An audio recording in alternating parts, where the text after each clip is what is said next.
So as President Biden was delivering his pitch for another massive spending bill to a joint session of Congress, the folks at General Motors were signing off on $1 billion electric vehicle investment.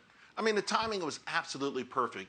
Biden continues to push his goal of massive investment in the EV space, from factories to charging stations. In addition to the notion that this is a way to fighting climate change, President Biden says the $175 billion will help create new union jobs in America. Well, somebody should have told GM's CEO Mary Barra, because yesterday the company announced that it will invest that $1 billion to build electric vehicles, but in Mexico. Now, the money will actually expand a manufacturing complex already in existence so they can also focus on new paint shop and innovative technology. Well, the UAW calling it a slap in the face. This is when I miss President Trump the most. It was tough keeping up with all those tweets, no doubt about it. And I had no idea how he could compartmentalize all of those battles he was fighting at the same time. But he did fight, and he did it loudly. I mean, check out this headline from the Wall Street Journal, March 16th of 2019. Trump takes aim at GM, Google, and Saturday tweets. President calls on automaker to reopen Ohio plant, accuses Google of helping China in its military. Now, so far, only one Democrat has voiced any opposition to this news. That came from Representative Debbie Dingell.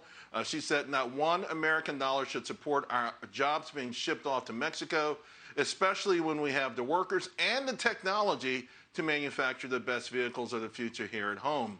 General Motors needs to reaffirm their commitment to working American families. Now, Congresswoman Dingell is a fighter, but she is not the President of the United States. In fact, she is not President Biden, who talks big about blue-collar workers, unions, and made in America. He talks also big about taking on giant corporations that are shipping jobs overseas. Turns out maybe it's just talk.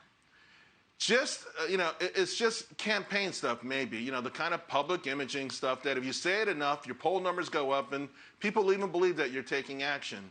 Now, I'm sure the White House must be upset about this, but they have to see it, in my mind, especially President Biden, it's got to see it as a slap in the face.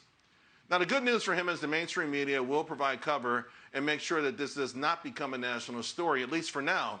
I think and hope that President Biden is on the phone right now with Mary Barra trying to get her to reconsider.